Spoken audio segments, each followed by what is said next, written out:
Hello friends, I am doctor Kamla Upadhyay. आप सभी का टेंशन गॉन नोट्स चैनल में स्वागत है। अगर आपको हमारी ये वीडियो पसंद आए तो इसे लाइक करें, अन्य लोगों के साथ शेयर करें और हमारी नई वीडियोस की जानकारी के लिए हमारे यूट्यूब चैनल को सब्सक्राइब करें। धन्यवाद। आज का लेक्चर पैरामीशियम कॉर्डेटम पे है। पैरामीशियम जो कि प्रोटोजोआ को बिलोंग करता है, आप सभी को पता ही है। तो आज के लेक्चर में हम इसकी मॉर्फोलॉजी यानी कि किस तरह का दिखाई देता है, कहाँ पे पाया जाता है, इसका जो बॉडी ऑर्गेनाइजेशन है वो कैसा है, उसके बारे में हम जानेंगे। और इसके साथ ही इसके बॉडी में इसके डिफरेंट बॉडी पार्ट्स क्या क्या हैं उसके बारे में भी जानेंगे। तो चलिए शुरू करते हैं। आइए पहले पैरामीशियम कॉर्डेटम का सिस्टमैटिक पोजीशन देख लें, यानी कि इसको टेक्सोनॉमिकली क्या रैंकिंग दी गई है। इसे सबसे पहले फाइलम प्रोटोजोआ में रखा गया है, क्योंकि ये सबसे पहले अगर आप कहें कि एनिमल्स जहाँ से बनने शुरू हुए तो वो यही रहे। ओके, तो हम कह सकते हैं कि जो इन्वर्टिब्रेट्स की जो स्टार्टिंग है वो इन्हीं एनिमल से होती है। ये माइक्रोस्कोपिक एनिमल हैं, तो आप सोच सकते हैं कि कितने छोटे एनिमल हैं ये, कि बिना माइक्रोस्कोप की हेल्प से आप इनको नहीं देख सकते हैं। बॉडी जो है बहुत ही सिंपलेस्ट टाइप इनकी बॉडी होती है, और यूनिसेलुलर या ए सेलुलर एनिमल हैं ये। और साथ ही जो इनकी बॉडी कवरिंग है वो पेलिकल की होगी। ओके, और साथ ही प्रोटोप्लाज्मिक ग्रेड ऑफ ऑर्गेनाइजेशन है इनका। और अगर हम इनमें रिप्रोडक्शन देखें तो ये एसेक्सुअली रिप्रोड्यूस करते हैं। समझ लीजिए कि जैसे सेल डिवाइड होती है तो उसी तरह से इनमें भी इनकी बॉडी डिवाइड होती है। ओके, बॉडी मूवमेंट जो है इनका फ्लैजुला या फिर सीलिया की हेल्प से होता है। तो ये सारे कैरेक्टरिस्टिक्स जो हैं इसमें पैरामीशियम में मिलते हैं, तो इस वजह से इसको इस फाइलम में रखा गया है। इसका सब फाइलम सीलियोफोरा है। सीलियोफोरा में वो एनिमल्स आते हैं जिनकी बॉडी में सीलिया पाए जाते हैं और उसकी हेल्प से वो मूवमेंट करते हैं, तो उन्हें सीलिएट्स कहते हैं। तो इस वजह से, क्योंकि इसकी बॉडी भी अगर आप देखेंगे तो वो चारों ओर से जो है सीलिया से घिरी हुई है, इस वजह से इसको सब फाइलम सीलियोफोरा में रखा गया है। इसके बाद इसकी क्लास है सिलिएटा। सिलिएटा अगेन सीलिया पाए जाने की वजह से इसको क्लास सिलिएटा में रखा है। फिर इसका जो सब क्लास है वो है होलोट्राइका, और इसमें रखने का सबसे मुख्य कारण यह है कि इनकी जो बॉडी है उसमें जो सीलिया है वो सिंपल और यूनिफॉर्मली डिस्ट्रीब्यूटेड रहेंगे इनकी बॉडी में। और इसके अलावा जो इनका बक्कल सीलिया है वो मोस्टली वो एब्सेंट रहता है। और एक और कैरेक्टरिस्टिक जो मेन था सिलिएटा का, वो मुझसे रह गया, वो ये है कि इनमें मोस्टली दो तरह के इसमें न्यूक्लियाई पाई जाएंगे। मैक्रो न्यूक्लियस, जो बड़ा न्यूक्लियस होगा उसे मैक्रो न्यूक्लियस कहेंगे, और एक छोटा वाला उसको कहेंगे माइक्रो न्यूक्लियस। ठीक है, तो इस वजह से इसको इस क्लास और सब क्लास में रखा गया है। नेक्स्ट जो इसका टेक्सोनोमिक लेवल है वो है ऑर्डर हिम्नोस्टोमेटिडा। इसमें इसको रखने का मेन रीज़न ये है कि जो इसकी बॉडी में जो सीलिया है वो यूनिफॉर्मली डिस्ट्रीब्यूटेड है। साथ ही जो इसकी बक्कल कैविटी है वो वेंट्रल इन पोजीशन है, और उसमें भी सीलियरी मेम्ब्रेन्स पाए जाते हैं। तो इस वजह से इसको ऑर्डर हिम्नोस्टोमेटिडा में रखा है। और इसके बाद जो इसका सब ऑर्डर है वो है पैनिक्यूलिना में इसको रखा गया है। तो पैनिक्यूलिना में इस वजह से रखा गया है क्योंकि इसकी बॉडी देखिए, एक तो सीलिया इसमें पाए जाते हैं, दूसरा माइक्रोस्कोपिक एनिमल है, और इसकी बॉडी जो है कहीं पे आपको चौड़ी कहीं पे पतली दिखाई देती है। और इसमें जो रिप्रोडक्शन है वो एसेक्सुअल है, और सबसे बड़ी बात कि इसमें दो तरह के माइक्रो और मैक्रो न्यूक्लियस पाए जाते हैं। इस वजह से इसको सब ऑर्डर पैनिक्यूलिना में रखा है। इसके बाद इसका जीनस देखेंगे। इसका जीनस नेम है पैरामीशियम, और ये पैरामीशियम नाम इसको इसलिए दिया गया है क्योंकि ग्रीक में पैरामीक्स का मतलब होता है एब्लोंग, यानी कि इसकी बॉडी सब तरफ से एक तरह की नहीं है, यानी कि कहीं पे वो पतली है तो कहीं पे वो चौड़ी आयताकार का रूप लिए हुए है, तो इस वजह से इसको पैरामीशियम नाम दिया गया। फिर इसका जो स्पीशीज़ है वो है कॉर्डेटम। तो कॉर्डेटम इस वजह से क्योंकि कॉर्डेट का मतलब इन लैटिन में होता है टेल, तो ये टेल लाइक इसकी बॉडी का जो अपेयरेंस है वो होने की वजह से, तो इस वजह से इसका जो स्पीशीज़ नेम है वो कॉर्डेटम दिया गया है। क्योंकि जो इसके पोस्टीरियर साइड के जो सीलियरी टफ्ट हैं उन पर अगर आप देखेंगे तो वो कुछ टेल लाइक उसको अपेयरेंस दिए रहती है, तो शायद इस वजह से इसका जो स्पीशीज़ नेम है वो कॉर्डेटम रख दिया गया हो। वैसे इसका कॉमन नेम है स्लीपर एनीमैक्यूल, क्योंकि अगर आप इसकी बॉडी देखेंगे तो जूते की तली की आकार की होती है, तो इस वजह से इसका ये नेम दिया गया है। तो देखिए यहाँ पे पैरामीशियम कॉर्डेटम का यहाँ पे आपको फिगर दिखाया गया है। तो आप देखिए जो इसका बॉडी का शेप है वो देखिए बिल्कुल है ना जूते के तले के आकार का। तो इसका नाम पैरामीशियम कॉर्डेटम रखा गया है। तो आप लोग मुझे कमेंट बॉक्स में लिख के ज़रूर बताइए कि अगर आप होते तो आप इसका पैरामीशियम के साथ में अपने इंडिया के हिसाब से इसका स्पीशीज नेम क्या रखते, जैसा कि ये दिख रहा है ना। तो क्योंकि आप लोगों ने अभी टेक्सोनॉमी आप लोगों ने पढ़ ली है, नॉमेनक्लेचर आपने पढ़ लिया है, तो किस तरह से आपको जो नॉमेनक्लेचर के अकॉर्डिंग इसका जो कैरेक्टरिस्टिक फीचर इसकी बॉडी में जो भी दिखाई दे रहा है उसके अकॉर्डिंगली आप इसका क्या नाम रखते, वो ज़रूर मुझे कमेंट बॉक्स में लिख करके बताना, ठीक है। तो मैं देखूं ज़रा कितने मज़ेदार आंसर्स आते हैं आप लोगों के। तो चलिए पहले हम इसके जो मॉर्फोलॉजी है इसकी बॉडी को देख करके हम पहले समझ लें कि इसकी बॉडी में कौन कौन से इसके बॉडी पार्ट्स हैं, उन्हें क्या कहते हैं, कहाँ पे इसका बॉडी का कौन सा ऑर्गन मिलता है। तो जैसा कि मैंने आपको बताया शेप वाइज इसकी जो बॉडी है वो जूते के तली के आकार की है। तो हम शुरू करेंगे जो इसका बॉडी का आउटर कवरिंग है, ठीक है। तो जिसकी बॉडी की आउटर कवरिंग है, ओके, आप एक बात आप गौर से देखिए, कुछ सेल जैसे होता है ना, सेल में प्लाज्मा मेम्ब्रेन होती है, तो उसकी जो प्लाज्मा मेम्ब्रेन है, जो साइटोप्लाज्म है या वो उसके सेल के अंदर के जितने भी ऑर्गेनेल्स हैं उनको प्रोटेक्ट किए रहता है और उसको एक बॉडी को एक या शेल को एक शेप दिए रहता है ना। तो बिल्कुल उसी तरह आप इसमें भी देखेंगे कि इसकी बॉडी को एक शेप दिए हुए जो इसका मेम्ब्रेन है उसको हम कहते हैं पैलिकल, ओके। उसे देखिए नंबर 1 पे मैंने लिखा हुआ है। इसके ऊपर यानी कि पैलिकल के ऊपर आप देखेंगे सीलिया, बहुत सारे सीलिया इसकी बॉडी को चारों ओर से कवर किए हुए हैं और जो सीलिया हैं वो यूनिफॉर्मली देखिए डिस्ट्रीब्यूटेड है इसकी बॉडी में। और जो नीचे की ओर यानी कि जहाँ पे मैंने पोस्टीरियर एंड लिखा हुआ है वहाँ के अगर आप सीलिया देखेंगे तो वो सीलिया कुछ ज़्यादा बड़े हैं, ओके। 2 के बाद आप चलिए अब 3 को ढूंढिए। 3 जस्ट उसके नीचे ही लिखा हुआ है, वहाँ पे देखिए लिखा हुआ है ट्राइकोसिस्ट, यानी कि जो पैलिकल के जस्ट नीचे वाली जो लेयर है उसमें ट्राइकोसिस्ट की एक लेयर आपको चारों ओर से आपको दिखाई देती है। तो ये माना जाता है कि जो ये ट्राइकोसिस्ट हैं ये एक तो इसको एंकरिंग में किसी सरफेस को पकड़ने में इसको हेल्प करते हैं और कुछ ये मानते हैं कि ये इसके डिफेंस ऑर्गन है, ओके। तो ये है और इसी में इसका एक्टोप्लाज्म भी होता है। देखिए इधर ये नीचे की ओर आ जाइए, जहाँ पे इसका ओरल ग्रूव लिखा है वहाँ पे 4 नंबर है एक्टोप्लाज्म। उसके बाद अंदर जो है इसका एंडोप्लाज्म है जो कि साइटोप्लाज्म की तरह ही इसका एक सैप लाइक या लिक्विड लाइक मटेरियल है जो इसकी पूरी बॉडी में बिखरा हुआ रहता है, जिसे हम कह रहे हैं एंडोप्लाज्म। और उसी में इसके बॉडी के जो बाकी के पार्ट्स हैं वो यहाँ पे पाए जाएंगे, ओके। तो 5 में हो गया एंडोप्लाज्म। उसके बाद 6 ढूंढिए कहाँ पे लिखा हुआ है। 6 देखिए ऊपर की ओर लिखा हुआ है स्लाइड में सबसे ऊपर, यहाँ पे लिखा है micro nucleus and macro nucleus, okay. तो इसमें 2 तरह के न्यूक्लियस पाए जाते हैं, जैसा कि मैंने आपको बताया कि जो बड़ा वाला न्यूक्लियस है उसको मैक्रो न्यूक्लियस कहेंगे और जो छोटा वाला है उसे कहेंगे माइक्रो न्यूक्लियस, ओके। तो बड़ा वाला जो इसका न्यूक्लियस है वो कुछ बीन के आकार का होता है और उसी के पास में ये मैक्रो न्यूक्लियस भी होता है।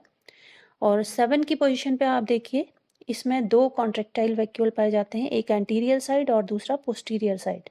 ऊपर देखिए ऊपर लिखा हुआ जो ब्लंट साइड है इसकी बॉडी का उसको हम कह रहे हैं एंटीरियर साइड और नीचे की साइड को बोल रहे हैं पोस्टीरियर साइड, ओके।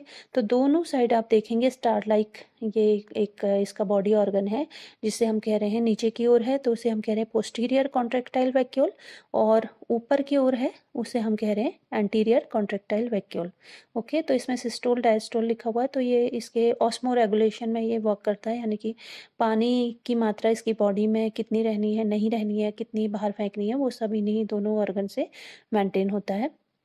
उसके बाद 7 के बाद 8 ढूंढिए कहाँ पे लिखा हुआ है, जस्ट पोस्टीरियर कॉन्ट्रेक्टाइल वैक्यूल के ऊपर देखिए 8 लिखा हुआ है रेडियल कैनाल्स, ओके। तो आप देखिए इसमें भी रेडियल कैनाल्स है और जो ऊपर वाला इसका एंटीरियर कॉन्ट्रेक्टाइल वैक्यूल है उसमें भी रेडियल कैनाल्स हैं, ओके। तो 8 के बाद 9 में आ जाइए। 9 देखिए जहाँ पे ओरल ग्रूव लिखा हुआ है इसका वहाँ पे है। तो 9 इसका ओरल ग्रूव है, देखिए ऊपर से लेके नीचे तक ये बीच में मिड में भी नहीं है, स्लाइटली मिड पोजीशन ऊपर से एंटीरियर साइड से ये इसकी पोजीशन है वेंट्रल साइड।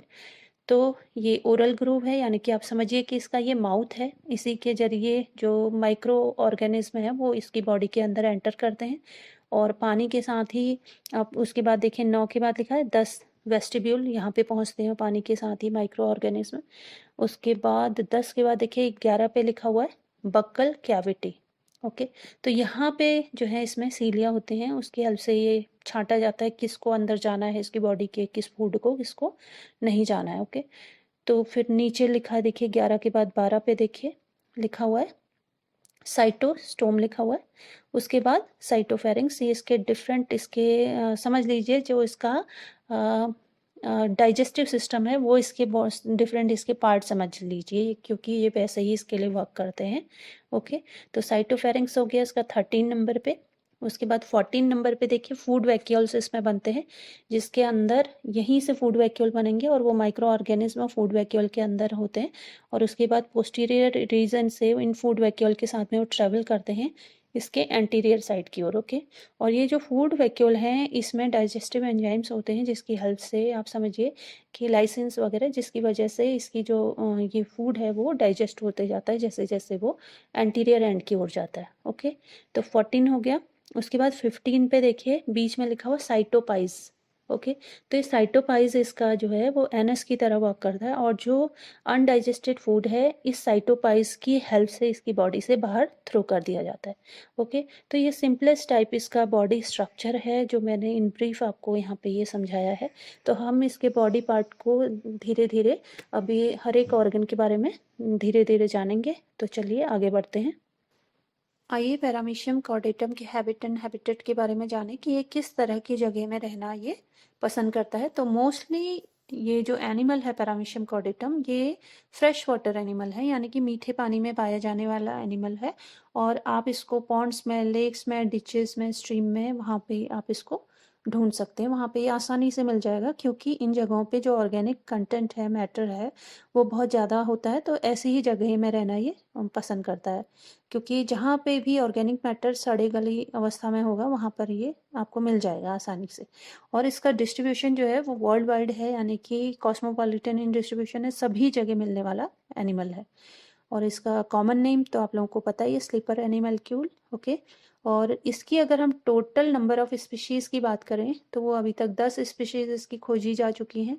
और इसमें जो पैरामीशियम कॉर्डेटम है वो सबसे लार्जेस्ट स्पीशीज़ है। ओके, और इसमें दो तरह के न्यूक्लियस पाए जाते हैं, माइक्रो और मैक्रो। तो माइक्रो न्यूक्लियस जो है इसका जो सिंपली एक बाकी स्पीशीज़ की तुलना में थोड़ी बड़ा, और इसी में इसका जेनेटिक मटेरियल रहेगा, और यही इसका जो माइक्रो न्यूक्लियस है यही रिप्रोडक्शन की प्रोसेस में, डिवीजन में पार्टिसिपेट करेगा। और जिस जगह पे ये माइक्रो न्यूक्लियस होता है उस जगह को कहते हैं न्यूक्लियोप्लाज्म। ओके, क्योंकि यहीं पे जो क्रोमैटिन मटेरियल है वो न्यूक्लियोप्लाज्म में बिखरा हुआ पाया जाता है। तो इस वजह से इसको हम कह रहे हैं न्यूक्लियोप्लाज्म, इस रीजन को जहाँ पे माइक्रो न्यूक्लियस पाया जाता है। इसके बाद जो सेकंड स्पीशीज़ है उससे कहते हैं पैरामीशियम ऑरेलिया, और इसमें दो तरह के इसमें न्यूक्लियाई पाए जाते हैं इसमें भी। और थर्ड जो स्पीशीज़ है वो है पैरामीशियम मल्टी माइक्रो न्यूक्लिएटम। तो इसका नाम इसलिए रखा गया है क्योंकि जैसे नाम से ही पता चल रहा है, मल्टी माइक्रो न्यूक्लिएटम, यानी कि जो इसके माइक्रो न्यूक्लियस हैं वो बहुत ही ज़्यादा नंबर में इसमें पाए जाते हैं, इस वजह से इसका ये स्पीशीज़ नेम दिया गया है।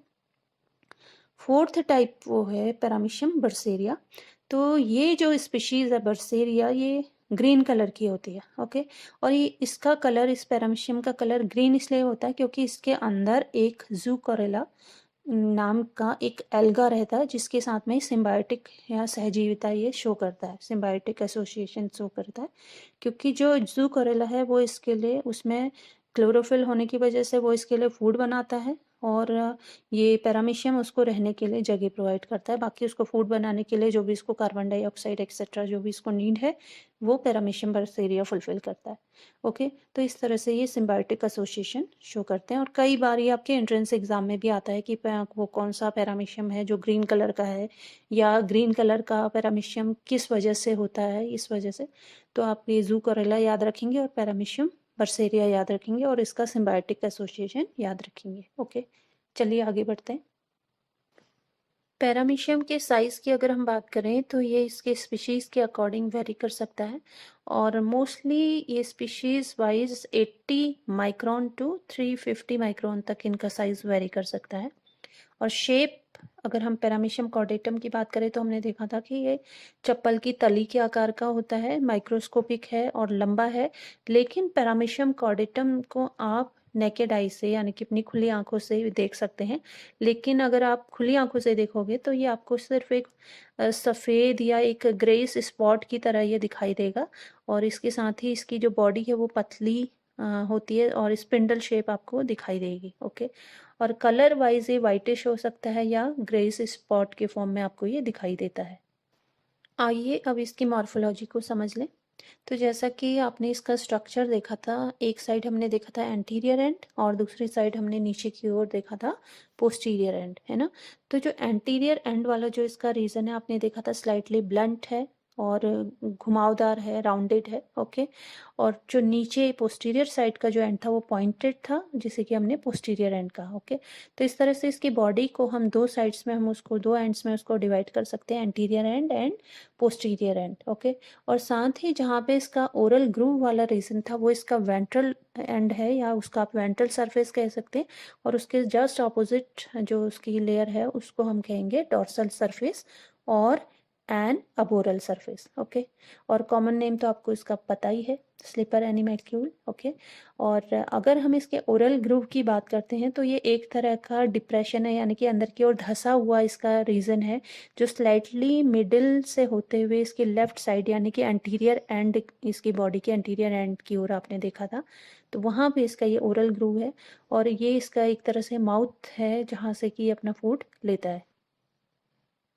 ओरल ग्रूव लीड करता है आगे कोनिकल वेस्टिब्यूल में, और वेस्टिब्यूल फिर जुड़ा होता है बक्कल कैविटी से, और फाइनली बक्कल कैविटी जो है इसका एक बेसल माउथ कहते हैं इसको, या फिर इसको साइटोस्टोम कहते हैं, जहाँ से कि इसमें जो फूड वैक्यूल्स हैं वो बनती हैं, उससे जाके ये जुड़ता है। ओके, तो ये ओरल ग्रूव का सिंपल टाइप ऑफ इसका मॉर्फोलॉजी है। इसके बाद जो नेक्स्ट इसका बॉडी पार्ट हम पढ़ेंगे वो है पैलिकल।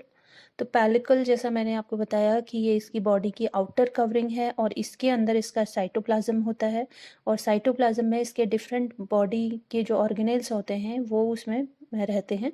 और ये इसकी बॉडी का, क्योंकि ये आउटर कवरिंग है, ऐसे आप समझ सकते हैं कि जैसे प्लाज्मा मेम्ब्रेन होती है कुछ उस तरह की, ये बहुत ही ज़्यादा फिर्म, बहुत फाइन, इलास्टिक लाइक और क्यूटिकुलर मेम्ब्रेन है, और ये इसकी बॉडी को एक शेप प्रोवाइड करता है। तो अगर जब हम इसका इन डिटेल जब इसका माइक्रोस्कोपिक स्ट्रक्चर देखते हैं तो हम पाते हैं कि पैलिकल के अंदर और भी कुछ लेयर्स हैं, जिसे कि हम outer cell membrane, outer alveolar membrane और इनर एल्वियोलर मेम्ब्रेन के नाम से इनको जानते हैं। तो इस तरह से इसमें 3 मेम्ब्रेन्स इसमें पैलिकल में पैरामीशियम में पाई जाती है। ओके, तो चलिए इसको हम इसका माइक्रोस्कोपिक स्ट्रक्चर देखें और उसके बाद इसके पैलिकल के स्ट्रक्चर को नेक्स्ट सेगमेंट में समझ लेते हैं। यहाँ पर देखिए पैरामीशियम कॉर्डेटम के पैलिकल का सरफेस व्यू दिखाया गया है। तो इसमें आप देखेंगे कि जो पैलिकल है वो हेक्सागोनल शेप लिए हुए आपको दिखाई दे रही हैं, और ये इसे पॉलीगोनल भी कहते हैं, हेक्सागोनल सीरीज में आपको ये दिखाई दे रही हैं, और ये अंदर की ओर ये धसी हुई है, कैविटी लाइक स्ट्रक्चर है जिसे कि एल्वियोलस कहते हैं। ठीक है, या एल्वियोलाई कहेंगे इसको। इसके सेंटर में आप देखेंगे हर एक पॉलीगन जो है इसके सेंटर से आपको सीलिया या सीलियम निकलते हुए आपको दिखाई दे रहे हैं। ओके, अगर आप ये सीलियम के अगर बेस की ओर अगर आप देखते हैं तो इसमें नीचे जहाँ फोर्थ लिखा हुआ है इसके जस्ट ऊपर देखिए लिखा है इंटरसीलियरी फाइब्रिल। तो ये जो इंटरसीलियरी फाइब्रिल है हर एक सीलिया को आप देखिए नीचे उसके बेस से ये जोड़ के रखती हैं। ओके, जहाँ पे लिखा हो थर्ड पे लिखा है देखिए बेसल बॉडी और सीलियम। ओके, ये सीलियम का बेस है, और ये सभी सीलिया जुड़ी हुई है आपस में इंटरसीलियरी फाइब्रिल से। ओके, अब देखिए नंबर 1 पे लिखा हुआ है पैलिकल। ओके, जो कि हेक्सागोनल उसका शेप है, और क्योंकि ये हर एक ये कैविटी है, सब में देखिए कैविटी बनी हुई है, तो इसलिए हम इसको एल्वियोलाई कह दे रहे हैं। और देखिए फिर नीचे की ओर अगर आप 4th पे आते हैं तो वहाँ पे लिखा हुआ ट्राइकोसिस्ट। तो मैंने आपको बताया था जब हम स्ट्रक्चर इसका देख रहे थे पैरामीशियम का, तो आपने देखा था पेलिकल के नीचे ट्राइकोसिस्ट की एक सीरीज में पूरी बॉडी के चारों ओर से ये एक लेयर आपको दिखाई दी थी ट्राइकोसिस्ट। तो वो कुछ इस तरह का दिखाई देता है। चलिए आगे बढ़ते हैं। यहाँ पे आपको पेलिकल का इंफ्रासीलियरी सिस्टम यहाँ पे दिखाया गया है। तो ये और भी ज़्यादा क्लियर करके ये फोटोग्राफ आपको दिखाई गई है। तो आप देखिए इसमें जो सीरीज़ में मैंने 1 2 3 4 नंबर लिखे हुए हैं, आप उसको पहले देख लीजिए। 1 पे लिखा हुआ है पेलिकल, 2 पे आउटर मेम्ब्रेन लिखा हुआ है, ओके। 3 पे लिखा हुआ है इनर मेम्ब्रेन, 4 पे एक्टोप्लाज्म, 5 पे लिखा हुआ है एल्वियोलर कैविटी, उसके बाद 6 पे लिखा है एल्वियोलाई एंड 7 पे लिखा है सीलिया, ठीक है। तो बाकी और भी इसके स्ट्रक्चर्स हैं वो भी यहाँ पे लिखे गए हैं। तो देखिए जो पेलिकल है उसके बारे में मैंने आपको बताया था कि ये हेक्सागोनल सीरीज की ये लेयरिंग है और ये अंदर से कैविटी इनमें पाई जाती है जिसको एल्वियोलस कहते हैं। और ये सारी एल्वियोलस जो है मिल करके एक जो एल्वियोलर है उसकी लेयर बनाती है, ओके। तो ये जो एल्वियोलर की जो लेयर है, क्योंकि बाहर से अगर हम इसको देखेंगे तब हम इसे कहेंगे आउटर एल्वियोलर मेम्ब्रेन कहेंगे, ओके। और अंदर की ओर देखिए जो थर्ड वाली है, अब इस एल्वियोलाई के अंदर वाली जो लेयर है उसे कहेंगे इनर एल्वियोलर मेम्ब्रेन, ओके। और पेलिकल आपने यहाँ पे देखा ही है। बाकी आप देखिए इसमें सीलिया ये सब दिखाई दे रहे हैं, उसके बेस पे लिखा हुआ बेसल बॉडी या इसको काइनेटोस्टोम भी कहते हैं। और ये आपस में जिससे जुड़ी हुई हैं देखिए उसे काइनेटोडेस्मेटा कहेंगे यहाँ पे। पिछले फिगर में आपने इसको इंटरसीलियरी फाइब्रिल करके आपने इसको पढ़ा था, लेकिन यहाँ पे अभी आपको ये इसका और भी फाइन माइक्रोस्कोपिक स्ट्रक्चर दिखाया गया है जिसमें कि इंटरसीलियरी फाइब्रिल का बहुत ही अच्छा आपको यहाँ पे डायग्राम देखने को मिल रहा है कि उसके अंदर से और क्या है, उसकी मॉर्फोलॉजी कैसी है, जिसे कि हम काइनेटोडेस्मेटा बोल रहे हैं। चलिए अब इसका नेक्स्ट स्ट्रक्चर देखें, सीलिया, उसके बारे में जानेंगे अगले सेगमेंट में। आइए अब पैरामीशियम की सीलिया के बारे में जानें। तो सीलिया जो कि इसकी बॉडी का एक लोकोमोटरी ऑर्गन है, यानी कि इसकी हेल्प से ये एनिमल मूव करता है। और ये इसकी बॉडी की जो सरफेस है वहाँ से एक हेयर लाइक या बहुत छोटे छोटे हेयर लाइक टाइनी प्रोजेक्शंस के फॉर्म में ये बाहर की ओर को निकले हुए रहते हैं। और हमने ये देखा था कि ये पेलिकल के जो हेक्सागोनल शेप जिसको कि एल्वियोलस बोलते हैं उसके सेंटर से ये निकले हुए थे बाहर की ओर। और बेस से ये जो इनका जो बेस था उसे वो पेलिकल के अंदर की ओर वो धंसा हुआ था और उसे कहते हैं बेसल बॉडी। और हर एक सीलिया की बेसल बॉडी आपस में एक दूसरे से कनेक्टेड थी इंटरसीलियरी फाइब्रिल के साथ में। और इस इंटरसीलियरी फाइब्रिल का जब हमने स्ट्रक्चर देखा तो हमने पाया कि वो बहुत सारी फाइन लेयर्स की या रॉड लाइक स्ट्रक्चर की बनी हुई है जिसे काइनेटोडेस्मेटा कहा जाता है।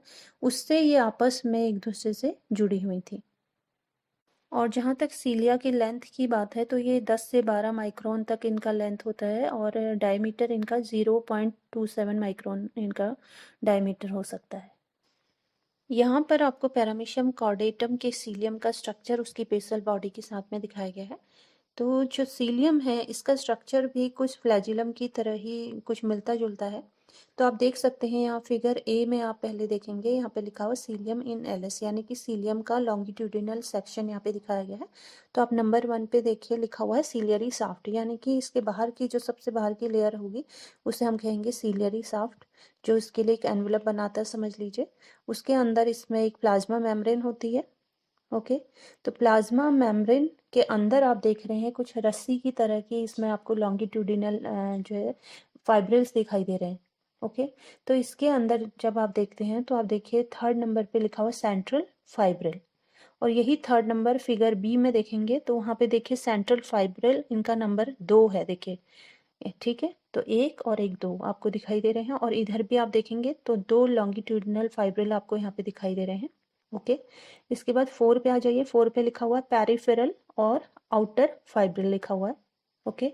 तो जो ये पेरिफेरल और आउटर फाइब्रिल है आप देखेंगे इसका नंबर अगर आप काउंट करेंगे तो फिगर सी में देखिए टोटल ये 9 इन नंबर है, ओके। और 5 में ही देखिए फिगर सी के 5 में देखिए नंबर वहाँ पे लिखा हुआ है ट्विस्ट ऑफ 3 पेरिफेरल सब फाइब्रिल, यानी कि ये जो 9 जो इसमें फाइब्रिल है, पेरिफेरल फाइब्रिल है, इसमें भी इसके ऊपर और नीचे की ओर 2 और इसके सब फाइब्रिल होते हैं। इस तरह से 3 समझ लीजिए 3 सब फाइब्रिल की बनी हुई है ये, जो इसकी 9 आउटर फाइब्रिल है। ओके, तो इस तरह से बनी हुई है। फिर 5 के बाद देखिए 6 पे आ जाइए। 6 पे लिखा हुआ मैट्रिक्स, यानी कि जो ये बाहर की जो आउटर पेरिफेरल जो फाइब्रिल है, इसके अंदर एक और इसमें लिक्विड टाइप इसमें मटेरियल भरा रहता है, जिसे कि हम मैट्रिक्स कहते हैं। आप फिगर सी में देखेंगे तो इसके अंदर वाला जो हिस्सा है, इसमें पूरा मैट्रिक्स भरा होता है। फिर 7 में आपको इनर और सेंट्रल शीथ दिखाई दे रहा है। इसे आप फिगर बी में अच्छे से आप देख करके इसको समझ सकते हैं कि जो इनर फाइब्रिल है उसको ये चारों ओर से ये शीथ है, जिसे हम कह रहे हैं इनर और सेंट्रल शीथ। इसके बाद 8th पे आ जाएंगे, वहाँ पे आपको नीचे दिखाई दे रही है ये फिगर 1 पे, जो फिगर ए है इसमें बेसल बॉडी। ओके, तो नीचे की जो ये साइड है इसको हम कहेंगे बेसल बॉडी। तो इस तरह से एक सीलियम का स्ट्रक्चर बना होता है। अगर आप इसको माइक्रोस्कोप में देखते हैं तो आप इसका जो स्ट्रक्चर है इसको ड्रॉ करके अच्छे से इसको समझ लेंगे, उसके बाद आपको इसको एक्सप्लेन करने में बहुत आसानी होगी। ओके, तो ये बहुत ज़्यादा टफ नहीं है। और इसमें एक चीज़ और रहेगी कि जो ये इसके जो पेरिफेरल और आउटर फाइब्रिल हैं, इसके साथ में लगे हुए सब फाइब्रिल इसके चारों ओर से ट्विस्ट होकर के ये अंदर की जो ये सेंट्रल फाइब्रिल है उसके साथ में जुड़ी होती हैं रेडियल स्पोक के थ्रू। ओके, तो उससे ये इस एक तरह से अपनी जो इसकी जहाँ पे इसको बने रहना है उस पोजीशन पे ये बनी रहती हैं इन रेडियल स्पोक की हेल्प से। चलिए आगे बढ़ते हैं। आइए अब इसके इंटरनल स्ट्रक्चर के बारे में जानें। तो उसमें सबसे पहले हम पढ़ेंगे साइटोप्लाज्म। तो साइटोप्लाज्म आपने देखा कि जो पेलिकल है, जो इसकी आउटर कवरिंग थी पेलिकल, उसके अंदर ये लिक्विड लाइक मटेरियल है और ये क्लियरली 2 जोन्स में ये डिवाइड होता है। पहला है एक्टोप्लाज्म और दूसरा जो इसका जोन है वो है एंडोप्लाज्म। अगर हम एक्टोप्लाज्म की बात करें तो ये नैरो पेरिफेरल यानी कि बाहर की ओर का जो लेयरिंग है, जहाँ पे इसके ट्राइकोसिस्ट वाली जो लेयर होती है, वहाँ का जो इसका साइटोप्लाज्म है उसे हम कहेंगे एक्टोप्लाज्म, और ये इसका डेंस जोन है। और इसी में इसका जो इंफ्रासीलियरी सिस्टम है वो और ट्राइकोसिस्ट इसी में रहता है। ओके, इसके बाद जो इसका नेक्स्ट साइटोप्लाज्म का जो नेक्स्ट जोन है उसे कहते हैं एंडोप्लाज्म, और ये एक्टोप्लाज्म के अंदर जितना भी जो इसका साइटोप्लाज्म है उसे हम कहेंगे एंडोप्लाज्म। ओके, तो ये सबसे इसका कह सकते हैं लार्जेस्ट जोन है और ये सेंट्रली लोकेटेड है, यानी कि बीच में है और सेमी फ्लूइड जोन है। ओके, इसी के अंदर इसके सभी सेल ऑर्गेनेल्स जैसे mitochondria, Golgi bodies, ribosomes, crystals, reserve food granules etcetera सब इसी में पाए जाएंगे। ओके, और साथ ही जो इसका जेनेटिक मटेरियल है वो न्यूक्लियस के फॉर्म में वो भी यहीं पे मिलेगा, यानी कि micro nucleus and macro nucleus के फॉर्म में इसी में मिलता है एंडोप्लाज्म में। चलिए आगे बढ़ते हैं। यहाँ पर आपको पैरामीशियम कॉर्डेटम का स्ट्रक्चर दिखाया गया है। नंबर 1 पे आप देखिए पेलिकल और नंबर 3 पे लिखा हुआ है ट्राइकोसिस्ट, पोस्टीरियर एंड के पास में है ट्राइकोसिस्ट। ओके, तो जो इसका एक्टोप्लाज्म और एंडोप्लाज्म है वो बहुत ही क्लियरली इस एनिमल में दिखाई देता है, क्योंकि जो इसका एक्टोप्लाज्म है वो इसकी ट्राइकोसिस्ट वाली जो लेयरिंग है, देखिए वो उतना पतला जो रीजन है उसी में इसका एक्टोप्लाज्म, जिसे कि कॉर्टेक्स भी कहा जाता है, वो इसमें मिलता है। और यही वो रीजन है जिसमें इसका इंफ्रासीलियरी सिस्टम भी मिलता है। इंफ्रासीलियरी सिस्टम यानी कि हर एक सीलिया जो पेलिकल से निकली होती है उसके हेक्सागोनल जो उसकी कैविटीज हैं उसके अंदर से बीच में से निकली हुई रहती हैं, तो उसके अंदर की साइड पेलिकल के अंदर की साइड उसकी बेसल बॉडी रहती है। तो इस तरह से हर एक सीलिया की बेसल बॉडी आपस में इंट्रासीलियरी सिस्टम के साथ में वो जुड़ी रहती है, जिससे कि काइनेटोडेस्मेटा कहा जाता है। तो वो ट्राइकोसिस्ट वाली लेयर में रहेगी। और इसके बाद ट्राइकोसिस्ट के अंदर यानी कि एक्टोप्लाज्म के अंदर इसका एंडोप्लाज्म होता है, जो स्लाइटली सेमी सॉलिड या सॉरी सेमी फ्लूइड जोन है। और इसी में इसके जितने भी सेल ऑर्गेनेल्स हैं वो सभी इसी में मिलेंगे, जैसे माइटोकॉन्ड्रिया, गोल्जी बॉडीज, राइबोसोम्स, इसके जो फूड वैक्यूल्स हैं वो सभी इसी पार्ट में मिलते हैं। चलिए आगे बढ़ते हैं। नेक्स्ट जो इंटरनल स्ट्रक्चर है पैरामीशियम कॉर्डेटम का, वो इंफ्रासीलियरी सिस्टम है, जिसके बारे में मैंने अभी आपको जस्ट समझाया कि जो ये ट्राइकोसिस्ट वाली लेयरिंग है उसके अंदर ये इंफ्रासीलियरी यानी कि सीलिया जो एक दूसरे से जो जुड़े हुए हैं, ये सभी इनका जो सिस्टम है वो अंदर इसकी बेसल बॉडी यानी कि एक सीलिया की बेसल बॉडी दूसरी सीलिया की बेसल बॉडी के साथ में एक फाइब्रिल से जुड़ी हुई रहती है। देखिए जैसा इस फिगर में दिखाया गया है। ओके, 4th नंबर पे आपको ट्राइकोसिस्ट दिखाई दे रहा है और 5th नंबर पे आपको इसका इंटरसिलियरी फाइब्रिल दिखाया गया है कि ये फाइब्रिल ही एक बेसल बॉडी को दूसरी बेसल बॉडी के साथ में जोड़ा है। ओके, तो यही जो इसका पूरा सिस्टम है उसी को हम कह रहे हैं इंफ्रासिलियरी सिस्टम, और ये ट्राइकोसिस्ट वाली लेयरिंग में यानी कि एक्टोप्लाज्म में ये मिलेगा। यहाँ पे भी आपको 8 और 9 में ये बेसल बॉडी और काइनेटोडेस्मेटा ये दिखाए गए हैं, तो ये दोनों ही मिल करके इसका इंफ्रासिलियरी सिस्टम बनाते हैं। तो वो फिगर में आपको यहाँ पे अच्छे तरह से शो किया गया है। इंफ्रासीलियरी सिस्टम का जो पहला पार्ट है उसे कहते हैं बेसल बॉडी। तो बेसल बॉडी हमने देखा था, जो सीलिया का जो बेस है उसे हमने बेसल बॉडी कहा, और हर एक जो बेसल बॉडी है इसमें ये 9 ट्रिपलेट सब फाइब्रस का बना होता है। जैसा कि हमने पैलिकल का जब स्ट्रक्चर देखा था उस टाइम पे हमने इसको देख लिया था, और बेसल बॉडी को ही काइनेटोसोम भी कहा जाता है। सो फ्रेंड्स, जो बेसल बॉडीज़ हैं ये सेल्फ डुप्लीकेटिंग यानी कि अपने आप से अपनी ही तरह की बेसल बॉडीज़ ये बना सकती हैं, या ये नई सीलिया को ये प्रोड्यूस कर सकती हैं। और साथ ही जो बेसल बॉडी है इसको सेंट्रियोल या फिर उसका डेरिवेटिव भी माना गया है, क्योंकि अगर सेंट्रियोल होता है तभी सेल डिवीज़न आगे हो पाता है, ये आपको सभी को पता है। तो ये उसी की तरह का ये भी वर्क करता है, तो इसी को हम कह रहे हैं बेसल बॉडी। ओके, बेस यानी कि सीलिया की जो बेस पे है उस बॉडी को हम कह रहे हैं बेसल बॉडी। ओके, इसके बाद जो इंफ्रासीलियरी सिस्टम का नेक्स्ट पार्ट है उसे कहते हैं काइनेटोडेस्मेटा। तो ये जो काइनेटोडेस्मेटा है ये दरअसल ये एक्टोप्लाज्म में मिलने वाला एक सिस्टम है, बहुत सारे जो फाइब्रिल हैं उसका बना हुआ एक सिस्टम है जिसे हम कहते हैं काइनेटोडेस्मल फाइब्रिल्स। ओके, और ये क्लोजली बेसल बॉडी के साथ में उसकी सीलिया के साथ में ये जुड़े हुए रहते हैं। अब सीलिया के साथ में कैसे जुड़े रहेंगे, आप सोच रहे होंगे सीलिया तो बाहर है, लेकिन जो उसकी बेसल बॉडी है, जो उसका बेस है, उसके साथ में ये फाइब्रिल्स जुड़े हुए रहते हैं, यानी कि एक सीलिया की बेसल बॉडी को ये दूसरी सीलिया की बेसल बॉडी के साथ में जोड़ते हैं। ओके, तो ये जो काइनेटोडेस्मेटा है ये एक्टोप्लाज्म में रहेगा। मतलब जो काइनेटोडेस्मेटा जो सिस्टम है ये एक्टोप्लाज्म में मिलने वाला है, और उसके बाद जो इसकी यूनिट है यानी कि काइनेटोसोम, हम अगर सिंगल अगर इसकी जो फाइब्रिल है उसको हम कहेंगे काइनेटोसोम, और काइनेटोसोम या इसको काइनेटोडेस्मेटा इन प्लूरल में कह रहे हैं, तो इसकी जो यूनिट है उसे कहते हैं काइनेटी। तो ये जो काइनेटी है ये सीलिएट्स का एक कैरेक्टरिस्टिक फीचर है। अगर सीलिएट हैं तो हम कह सकते हैं कि उसमें काइनेटिक सिस्टम जरूर मिलेगा। ओके, और ये प्रोटोजोएंस की मॉर्फोजेनेसिस में इसका बहुत ही ज़्यादा इम्पॉर्टेंट रोल है। इस फिगर में आपको फिर से एक बार इंफ्रासीलियरी सिस्टम 8 और 9 पे आपको दिखाया गया है, तो फिर से आप लोग देख लीजिए। 8 पे देखिए बेसल बॉडी लिखा है यानी कि सिंगल ये काइनेटोसोम एक सिंगल फाइब्रिल यहाँ से आपको रन करते हुए दिखाई दे रहा है एक सीलिया के बेस से। ठीक है, तो इस तरह से आप जो इसका बंच है ये पूरा बंच जो है काइनेटोडेस्मेटा कहा जाता है इन फाइब्रिल्स का, और ये फाइब्रिल्स का अगर आप नंबर काउंट करेंगे तो 5 हर एक काइनेटोडेस्मेटा में इसका नंबर होगा 5। अब ये 5 कैसे होगा, अगर आप सोचेंगे कि इतने सारे इसमें सीलिया हैं, हर एक सीलिया के बेस से ये काइनेटोसोम्स निकल रहे हैं और उसका बंच तो बहुत मोटा होगा, तो ये 5 ही कैसे होंगे।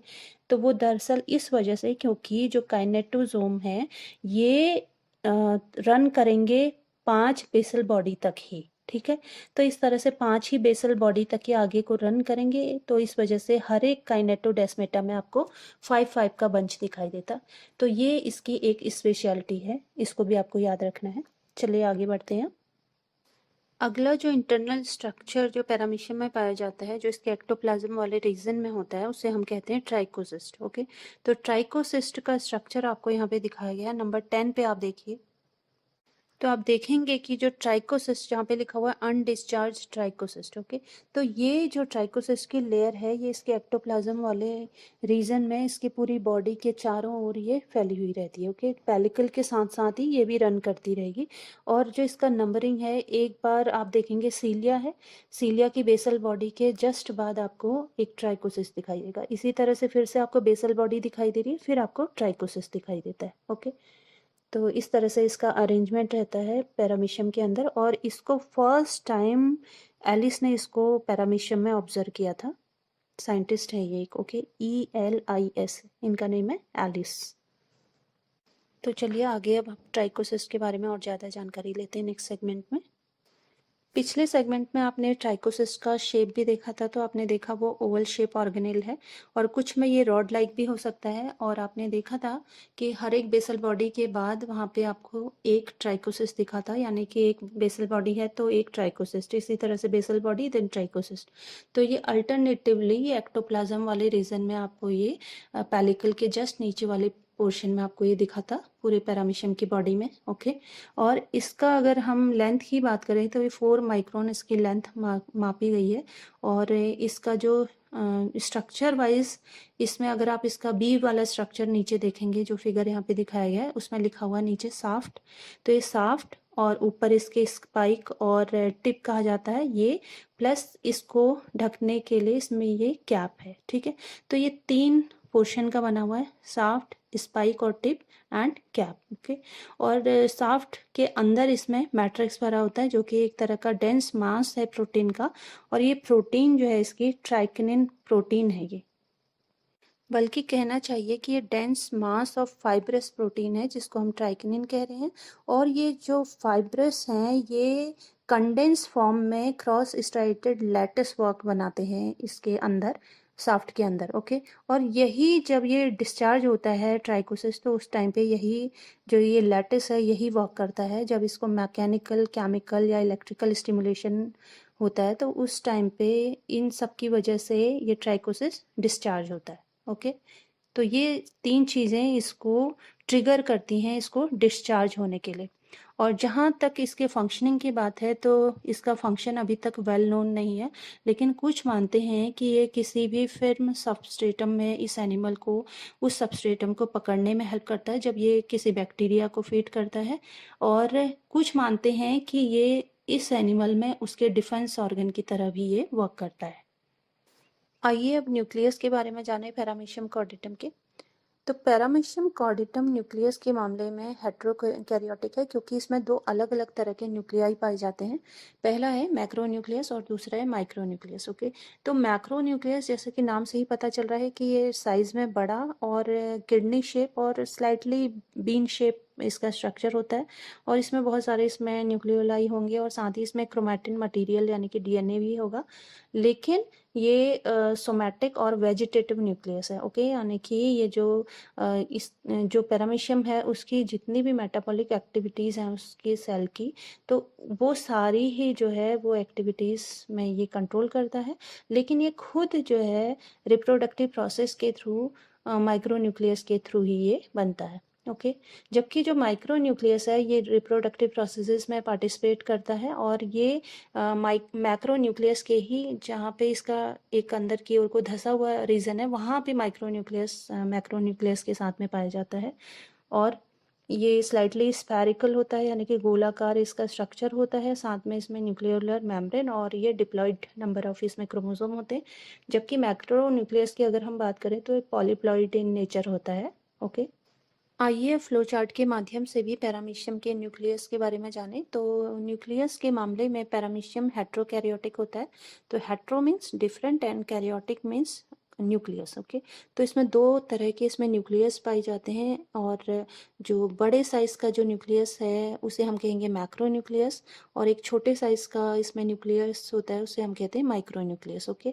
तो शेप वाइज देखें तो मैक्रो न्यूक्लियस का जो शेप है वो किडनी शेप की तरह कुछ मिलता जुलता है।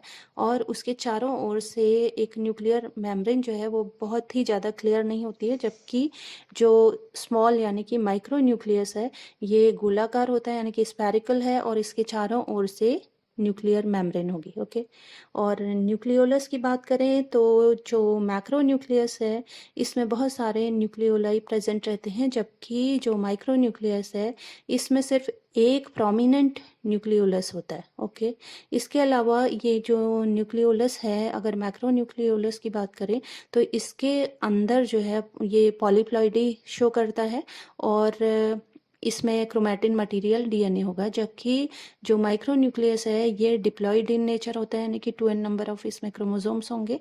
और अगर नेचर वाइज बात करें तो मैक्रो न्यूक्लियस ये सोमैटिक और वेजिटेटिव इसका कंट्रोल करता है, इस एनिमल को सोमैटिक कंट्रोल, यानी कि इसकी जो बॉडी की जो डिफरेंट ऑर्गेनेल्स हैं उनमें इसका कंट्रोल रहेगा। और जबकि जो माइक्रो न्यूक्लियस है ये पार्टिसिपेट करता है रिप्रोडक्शन में। ओके, तो माइक्रो न्यूक्लियस का ये फंक्शन है और माइक्रो न्यूक्लियस की वजह से ही जो है ये कह सकते हैं मैक्रो न्यूक्लियस बनता है। ओके, तो दोनों का अलग अलग फंक्शन है। मैक्रो न्यूक्लियस का कंट्रोल रहेगा जितनी भी मेटाबॉलिक एक्टिविटीज़ हो रही हैं उस एनिमल के अंदर, उसमें कंट्रोल रहेगा मैक्रो न्यूक्लियस का। जबकि जो ये माइक्रो न्यूक्लियस है ये रिप्रोडक्शन की प्रोसेस में पार्टिसिपेट करेगा और यही मैक्रो न्यूक्लियस को भी बनाता है अपनी इसी रिप्रोडक्शन की प्रोसेस के थ्रू। ओके, तो यही इसका डिस्क्रिप्शन है। आइए अब इसके कॉन्ट्रेक्टाइल एपरेटस के बारे में भी जानें। तो पैरामीशियम कॉर्डेटम के केस में इसमें दो कॉन्ट्रेक्टाइल वैक्यूल्स इसमें पाए जाते हैं और ये दोनों ही कॉन्ट्रेक्टाइल वैक्यूल इसके एंडोप्लाज्म में ये पाए जाते हैं और इनकी पोजीशन एंडोप्लाज्म में फिक्स होती है। तो दोनों ही जो इसके कॉन्ट्रेक्टाइल एपरेटस हैं ये इसकी बॉडी के दो एंड, यानी कि एक एंटीरियर साइड को मिलेगा और एक पोस्टीरियर साइड को मिलेगा। ओके, और उसके हर एक कॉन्ट्रेक्टाइल वैक्यूल के चारों ओर से 6 से 10 लंबे स्पिंडल शेप कैनाल पाई जाती हैं जिसे रेडियल कैनाल कहते हैं। और हर एक कॉन्ट्रेक्टाइल वैक्यूल जो है बाहर की ओर, यानी कि इसकी बॉडी से बाहर की ओर पेलिकल में एक पोर होता है उसके थ्रू ओपन होते हैं डोर्सल साइड की ओर से। ओके, और उसके थ्रू इसकी बॉडी में जितना अगर ज़्यादा पानी है वो वहीं से बाहर फेंक दिया जाता है, या उसके थ्रू इसमें जो भी एक्सक्रीटरी मटेरियल है वो भी पानी के थ्रू बाहर फेंक दिया जाता है। और इसका मेन फंक्शन जो है ऑस्मो रेगुलेशन में इसका मेन फंक्शन है। और अगर इलेक्ट्रॉन माइक्रोस्कोपी स्ट्रक्चर की अगर इसकी बात करें तो उससे ये पता चला है कि हर एक कॉन्ट्रेक्टाइल एपरेटस में कुछ ट्यूब्यूल्स एंडोप्लाज्मिक रेटिकुलम के, कुछ नेफ्रिडियल ट्यूब्यूल्स होते हैं, कुछ फीडर कैनाल्स हैं, इसके अलावा एक्सेसरी वैक्यूल्स जिन्हें कि रेडियल कैनाल कहा जाता है वो, और साथ में सबसे ज़्यादा ज़रूरी कॉन्ट्रेक्टाइल वैक्यूल इसमें पाया जाता है। और रेडियल कैनाल के बारे में ये कहना गलत ना होगा कि ये एम्पुली हैं फीडर कैनाल्स की। ओके, तो इस तरह का इसका इलेक्ट्रॉन माइक्रोस्कोपिक स्ट्रक्चर रिवील हुआ है। और मेन इसका आपको फंक्शन इसका याद रखना है कि ये ऑस्मो रेगुलेशन में पार्टिसिपेट करते हैं। और कई बार ये आपके एंट्रेंस एग्जाम में भी आता है कि ऑस्मो रेगुलेटरी ऑर्गन क्या है पैरामीशियम में, या पैरामीशियम का ऑस्मो रेगुलेटरी ऑर्गन किसे कहते हैं। ओके, तो ये आपको याद रखना है कॉन्ट्रेक्टाइल वैक्यूल्स। इसके बाद जो इसका नेक्स्ट बॉडी पार्ट है उसे हम कहते हैं फूड वैक्यूल्स। और फूड वैक्यूल्स इसमें बहुत सारे नॉन कॉन्ट्रेक्टाइल फूड वैक्यूल्स थैली के आकार के, ये जिन्हें कि अब गैस्ट्रियोल्स भी कहा जाता है, ये इसके एंडोप्लाज्म में मूव करते हुए दिखाई देते हैं। और इनका शेप जो है या साइज जो है वो डिफर करता है, कोई आपको बड़ा दिखेगा कोई छोटा दिखेगा। और वो इस वजह से क्योंकि इसके अंदर फूड मटेरियल होता है, अगर ज़्यादा फूड है तो वो बड़ा उसका साइज रहेगा, छोटा हो गया है तो इसका मतलब कि वो डाइजेस्टेड फूड है। या शेप, मतलब आप समझ जाइए कि शेप वाइज अगर इसके डिफरेंट डिफरेंट शेप हैं तो वो इसके फूड के साइज को और कितना वो इंजेस्ट किया है उस पर ये डिपेंड करता है और कितना वो डाइजेस्ट हुआ है। और इनका शेप जो है वो राउंड शेप होगा। ओके, यहाँ पे आपको पैरामीशियम कॉर्डेटम का फिगर दिखाया गया, तो आप इसमें इसके जो दोनों ही कॉन्ट्रेक्टाइल वैक्यूल जो दोनों इसकी बॉडी के एंड पे मिलते हैं, एक ऊपर एंटीरियर साइड की ओर का जो कॉन्ट्रेक्टाइल वैक्यूल है उसको एंटीरियर कॉन्ट्रेक्टाइल वैक्यूल कहेंगे, और जो नीचे की ओर का है उसे हम पोस्टीरियर कॉन्ट्रेक्टाइल वैक्यूल कहेंगे।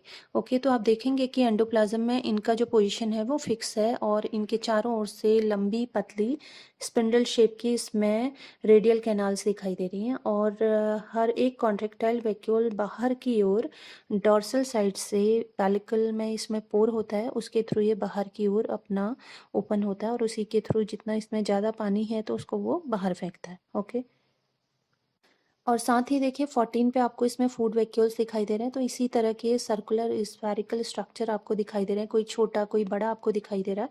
तो ये जो फूड वैक्यूल्स हैं ये इसके जो यहाँ पे लिखा हुआ है ना 13 पे लिखा हुआ है, देखिए साइटोफेरिंग्स लिखा हुआ है। तो साइटोफेरिंग्स से ये यहाँ से ये फूड वैक्यूल्स बनने शुरू होते हैं, ये नए फूड वैक्यूल होंगे। ओके, तो जो सबसे नीचे की ओर यानी कि पोस्टीरियर एंड की ओर जो यहाँ पे फूड वैक्यूल होगा उसका साइज बड़ा होगा, और ये एक इसमें प्रोसेस होती है साइक्लोसिस की। ठीक है, वो इसका मूवमेंट है इन फूड वैक्यूल का नीचे से ऊपर एंटीरियर साइड की ओर, और फाइनली फिर वो जब ये नीचे से ऊपर की ओर मूव करते हैं तो उस टाइम पे इसका साइज बड़ा होता है, और जैसे जैसे ऊपर से नीचे की ओर यानी कि साइटोपाइज 15 की ओर आने शुरू होते हैं तो तब तक इनका साइज छोटा हो जाता है। तो इस तरह से आप देखेंगे इसका जो साइज वाइज ये कहीं पे बड़े हैं कहीं पे छोटे हैं, क्योंकि इसमें फूड की मात्रा कितनी है और वो कितना इसने डाइजेस्ट किया है। ठीक है, तो इस पे ये डिपेंड करता है, और अनडाइजेस्टेड है और जिसको बाहर थ्रो करना है तो उसका साइज छोटा हो जाएगा। ठीक है, तो इस तरह से इसका साइज जो है वो वेरी करता है। और वैसे अगर हम इसका शेप देखें तो ये गोलाकार होते हैं। तो क्योंकि इनके अंदर फूड डाइजेस्ट होता है तो इस वजह से इनका नाम जो है गैस्ट्रियोल इनका नाम रखा गया है। एक तरह से समझ लीजिए इसका डाइजेस्टिव सिस्टम का काम यही करते हैं, यही फूड वैक्यूल्स। ओके, इसके बाद जो इसका नेक्स्ट इसका जो बॉडी पार्ट है उसे हम कहेंगे ओरल एपरेटस या ओरल ग्रूव। ओके, तो ओरल ग्रूव आप नंबर 9 पे देखिए। ओरल ग्रूव मैंने हालांकि ये फिगर जब एक्सप्लेन किया था तब भी मैंने आपको इसके बारे में बताया था स्टार्टिंग में ही।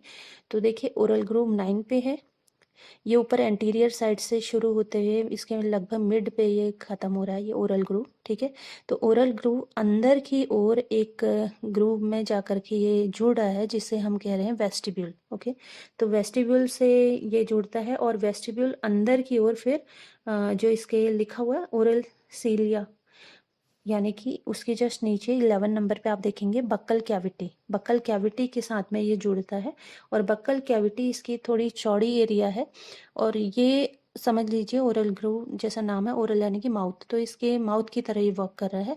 और फिर बक्कल कैविटी से ये नीचे की ओर जैसे जैसे नीचे की ओर इसका स्ट्रक्चर आप देखेंगे तो वो नैरो होता जाता है, और ये बक्कल कैविटी फिर साइटोस्टोम में जाकर के खुलती है, जो कि एक बहुत ही पतली नली के आकार का स्ट्रक्चर है। और साइटोफेरिंग्स फाइनली साइटोस्टोम फाइनली साइटोफेरिंग्स को लीड करता है, यानी कि 13 नंबर पे जो साइटोफेरिंग्स है उससे। और यहीं से फिर इसके जो नए इसके फूड वैक्यूल्स हैं वो बनते हैं, और उनके अंदर बाहर से आया हुआ फूड जो इसने सेलेक्ट किया होता है कि इसको बॉडी के अंदर जाना है, तो वो ही यहाँ से अंदर जाएगा और वो फूड वैक्यूल्स के अंदर वो पाया जाएगा। ओके, तो इस तरह से जो इसका जो ओरल ग्रूव है वो उसके ये डिफरेंट पार्ट्स हैं। ओके, तो ओरल ग्रूव के डिफरेंट पार्ट्स हैं वेस्टिब्यूल, देन उसके बाद बक्कल कैविटी, बक्कल कैविटी के बाद साइटोस्टोम, फिर साइटोस्टोम लीड करेगा साइटोफेरिंग्स की ओर, और उसके बाद फाइनली फूड वैक्यूल्स बनेंगे। तो चलिए नेक्स्ट सेगमेंट में हम और थोड़ा ओरल अपरेटस के बारे में जानेंगे। सो स्टूडेंट, जो ओरल ग्रूव है ये जैसा कि मैंने आपको बताया कि लीड करता है वेस्टिब्यूल में, और फिर वेस्टिब्यूल जुड़ा होता है बक्कल कैविटी से। बक्कल कैविटी में आपने देखा था बहुत सारी सीलियरी उसमें लाइंस थी, यानी कि सीलिया थी उसमें। ओके, तो सीलिया के होने की वजह से ये जो माइक्रो ऑर्गेनिज्म है किसको अंदर फूड वैक्यूल की ओर जाना है और किसको बाहर साइटोपाइज की ओर जाना है, तो वो यहीं से सिलेक्शन इसका हो जाता है। और फिर बक्कल कैविटी लीड करता है साइटोस्टोम और बेसल माउथ की ओर। ठीक है, जहां से कि फिर फाइनली ये साइटोफेरिंग्स में ओपन होता है, और यहीं से फिर इसमें फूड वैक्यूल्स बनने शुरू होते हैं। तो इस तरह का इसका स्ट्रक्चर होता है। तो हम कह सकते हैं कि जो ओरल एपरेटस है पैरामीशियम कॉर्डेटम में, ये इसका माउथ की तरह ये इसके लिए वर्क करता है। लास्ट जो पैरामीशियम कॉर्डेटम की मॉर्फोलॉजी का पार्ट है, इंटरनल पार्ट, उसे कहेंगे साइटोपाइज। तो साइटोपाइज हम इसकी बॉडी का हम कह सकते हैं कि एनस की तरह ये वर्क करता है, यानी कि जो भी एक्सक्रीटा है इसकी बॉडी का वो इसके थ्रू निकालता है ये, क्योंकि जो एक्सक्रीटा है वो फूड वैक्यूल्स के फॉर्म में वो होता है, तो वो साइटोपाइज से बाहर की ओर निकलता है। और इस साइटोपाइज को साइटोप्रॉक्ट भी कहा जाता है, या इसको सेल एनस भी कहते हैं। ठीक है, तो इतने इसके नेम है कुछ अलग अलग से।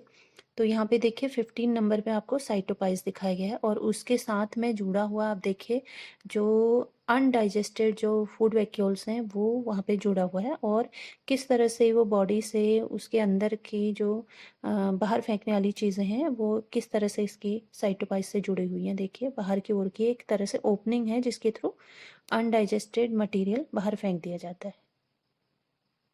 और इसकी आप पोजीशन देख रहे हैं स्लाइटली पोस्टीरियर एंड की ओर है ये। ओके, तो चलिए इसके बारे में थोड़ा सा और आगे नेक्स्ट सेगमेंट में जान लेंगे।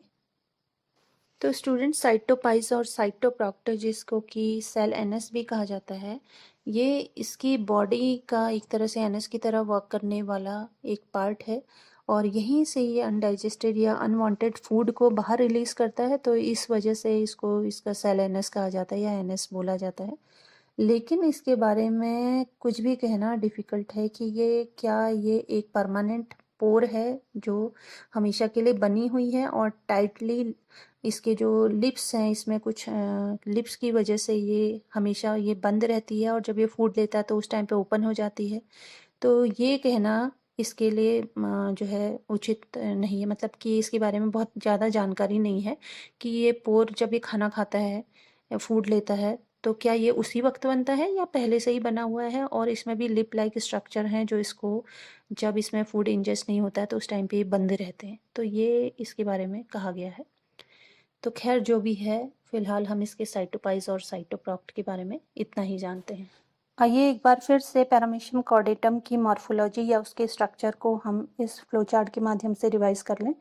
तो इसका जो स्ट्रक्चर है उसको स्टडी करने के लिए हम इसको दो कैटेगरीज में डिवाइड कर सकते हैं। पहला है एक्सटर्नल स्ट्रक्चर, जिसमें कि इसके बॉडी के बाहर जो इसके बॉडी पार्ट्स दिखाई देते हैं उसके बारे में जानेंगे। इसके बाद है इंटरनल स्ट्रक्चर, तो इसमें हम इसके बॉडी के अंदर जो इसके डिफरेंट बॉडी पार्ट्स हैं उसके बारे में जानेंगे। तो पहले हम देखते हैं इसका एक्सटर्नल स्ट्रक्चर। तो इसमें हमने जैसे साइज देखा था, तो साइज वाइज ये 80 माइक्रोन से लेके 350 माइक्रोन तक होता है, और पैरामीशियम कॉर्डेटम के केस में ये स्पीशीज सबसे बड़ी मानी जाती है जीनस पैरामीशियम में। ठीक है, तो इसको आप अपनी खुली आंखों से भी आप इसको देख सकते हैं। तो खुली आंखों से जब आप इसको देखते हैं तो ये वाइटिश या ग्रेस स्पॉट की तरह ये दिखाई देता है, और वैसे ये माइक्रोस्कोपिक एनिमल है क्योंकि माइक्रोस्कोप की हेल्प से ही आप इसको अच्छे से इसके डिफरेंट बॉडी ऑर्गन्स को आप देख सकते हैं। ठीक है, और शेप वाइज ये स्पिंडल शेप या स्लिपर यानी कि जो चप्पल है उसके तली के आकार का होता है, और जो इसका ओरल ग्रूव है वो मिडिल में लेफ्ट साइड और एंटीरियर एंड की ओर होता है, आपने जैसे फिगर में देखा था। इसके बाद जो इसका नेक्स्ट बॉडी पार्ट है उसे हम कहते हैं पैलिकल। तो पैलिकल इसकी बॉडी की आउटर कवरिंग है, ये 3 मेम्ब्रेन्स की बनी होती है, और इसके जो बाहर वाली जो मेम्ब्रेन है उसे कहेंगे आउटर सेल मेम्ब्रेन। उसके बाद जो इसके अंदर वाली है मेम्ब्रेन उसे कहेंगे आउटर एल्वियोलर मेम्ब्रेन, क्योंकि ये एल्वियोलर की मेम्ब्रेन होती है। और इसके बाद अंदर की साइड से जो एल्वियोलाई की जो मेम्ब्रेन होती है उसे हम कहेंगे इनर एल्वियोलर मेम्ब्रेन। ओके, तो हर एक पेलिकल का जो एल्वियोलस है उसके सेंटर से आपको सीलिया निकली हुई दिखाई देती है।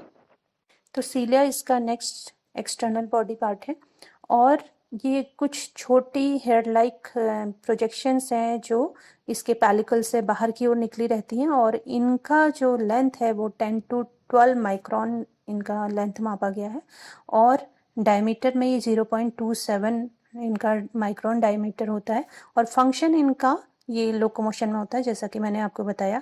और इनका स्ट्रक्चर वाइज अगर आप देखेंगे तो इनका स्ट्रक्चर जो फ्लैजुलम होता है उससे काफ़ी मिलता जुलता है। ओके, तो क्योंकि इन एनिमल्स में सीलिया पाई जाती हैं तो इस वजह से इनको सीलिएट्स कहते हैं, और इस वजह से इनको एक जो इनका सब फाइलम है वो सीलियोफोरा इनको दिया गया है। और सीलियोफोरा में रखने का एक और इनका रीज़न है क्योंकि इनमें एक तरह से सेक्सुअली रिप्रोडक्शन ये शो करते हैं कंजुगेशन के थ्रू, या हम कह सकते हैं कि ये sexual type of reproduction show करते हैं, और उस प्रोसेस को कहते हैं कंजुगेशन। ओके, तो ये तो इसके एक्सटर्नल स्ट्रक्चर हैं। इसके बाद देखते हैं इसका इंटरनल स्ट्रक्चर। तो सबसे पहले हम इसमें देखेंगे साइटोप्लाज्म। तो साइटोप्लाज्म जो इसके पेलिकल के अंदर जितना भी लिक्विड भरा हुआ है उसे हम कहेंगे साइटोप्लाज्म, और इसमें भी ये 2 जोन्स में बटा होता है। तो बाहर वाला जो इसका जोन है उसे हम कहेंगे एक्टोप्लाज्म, और अंदर वाला सबसे बड़ा पार्ट है ये, और इसे हम कहते हैं एंडोप्लाज्म। ओके, तो एक्टोप्लाज्म जो है ये कुछ थिक टाइप ये साइटोप्लाज्म है, और जहाँ पे इसका जो इंफ्रासिलियरी सिस्टम है ट्राइकोसिस्ट है, उस वाले लेयर में ये पूरा एक्टोप्लाज्म रहता है। ओके, तो ये थोड़ा पतला है और पूरी बॉडी में इसको चारों ओर से इसकी बॉडी को ये घेरे हुए रहता है। फिर इसके अंदर जितना भी साइटोप्लाज्म है उसको हम कहेंगे एंडोप्लाज्म, जिसमें कि इसके पूरे जो सेल ऑर्गेनेल्स हैं वो सारे एंडोप्लाज्म में ही पाए जाते हैं। इसके बाद जो नेक्स्ट इसका इंटरनल स्ट्रक्चर है उसे कहते हैं इंफ्रासिलियरी सिस्टम, और इंफ्रासिलियरी सिस्टम 2 डिफरेंट पार्ट से मिलकर बना है, जैसे बेसल बॉडी और दूसरा काइनेटोडेस्मेटा।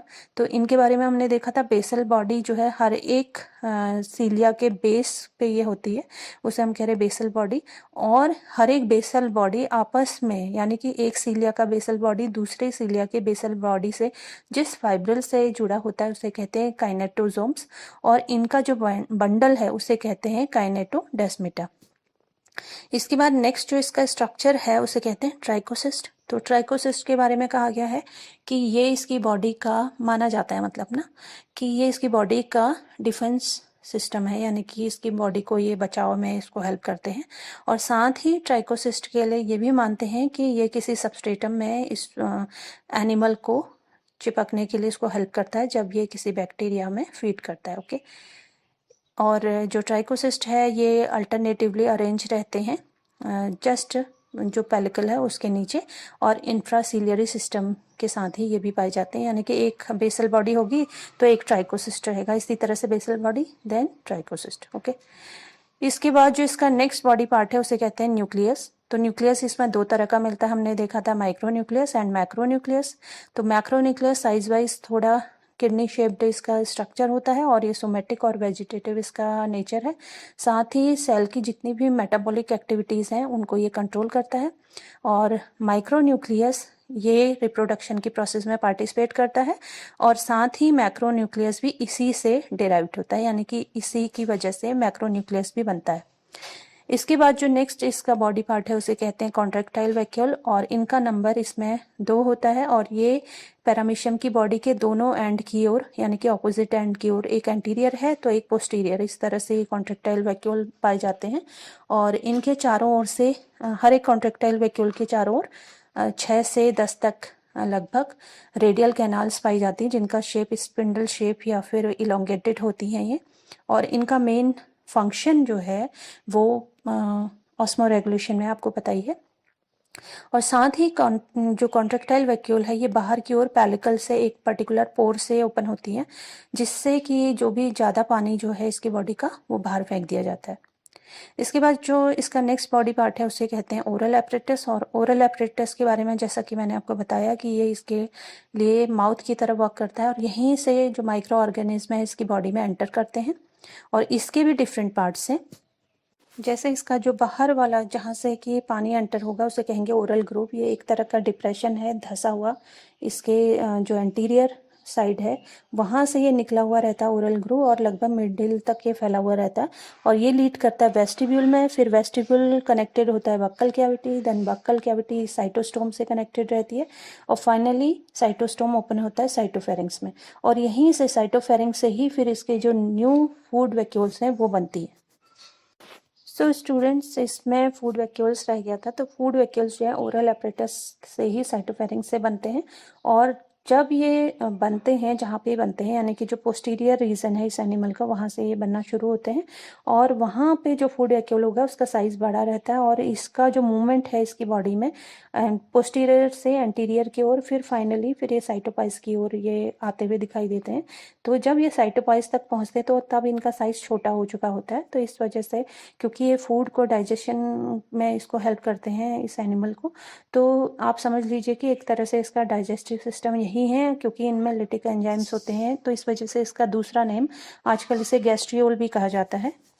तो इस वजह से फूड वैक्यूल का साइज छोटा बड़ा हो सकता है, क्योंकि बड़ा है तो इसका मतलब उसमें ज़्यादा फूड अभी डाइजेस्ट नहीं हुआ है, और छोटा है तो इसका मतलब उसमें डाइजेशन की प्रोसेस हो चुकी है और वो फाइनली बाहर एक्सपेल करने के लिए वो तैयार है, यानी कि इसकी बॉडी से बाहर निकाल देने के लिए वो तैयार है। ओके, तो जो ये फूड वैक्यूल्स हैं जिनमें अनडाइजेस्टेड फूड होता है उसको साइटोपाइज जो कि इसकी बॉडी का एक तरह से एनएस की तरह वर्क करता है इसके लिए, उसके थ्रू ये बाहर निकाल दिया जाता है। तो फाइनली जो इसका बॉडी पार्ट है, इंटरनल स्ट्रक्चर, उसे हम कहेंगे साइटोपाइज, जिसे कि साइटोप्रॉक्ट भी कहा जाता है या सेल एनस भी कहते हैं इसको। ओके, तो इसका काम जो भी अनडाइजेस्टेड फूड है उसको इसकी बॉडी से बाहर फेंक देना है। ओके, तो ये है इसकी पूरी मॉर्फोलॉजी पैरामीशियम कॉर्डेटम की।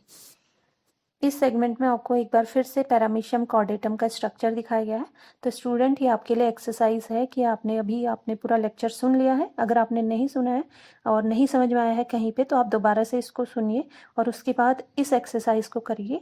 और इसमें जैसे आपको इसके डिफरेंट बॉडी पार्ट्स दिखाए गए हैं, तो आपको इसके जो डिफरेंट बॉडी पार्ट्स हैं उनको अपने आप से एक्सप्लेन करना है। ओके, इसके बाद आप चेक कीजिए कि आपको कितना आया और कितना नहीं आया। ओके, तो इस तरह से आप अपने एग्ज़ाम के लिए अच्छा प्रिपेयर भी कर पाएंगे। So this is all about the morphology और स्ट्रक्चर ऑफ पैरामीशियम, और मैं सोचती हूँ कि आपको अच्छे से समझ में आ गया होगा ये lecture. Okay, so do best in your exams, in any of your entrance exams. Okay, किसी में भी जिसके लिए भी आप तैयारी कर रहे हैं, और साथ ही सेफ रहिए, कोरोना से बचे रहिए। Okay, bye, thank you.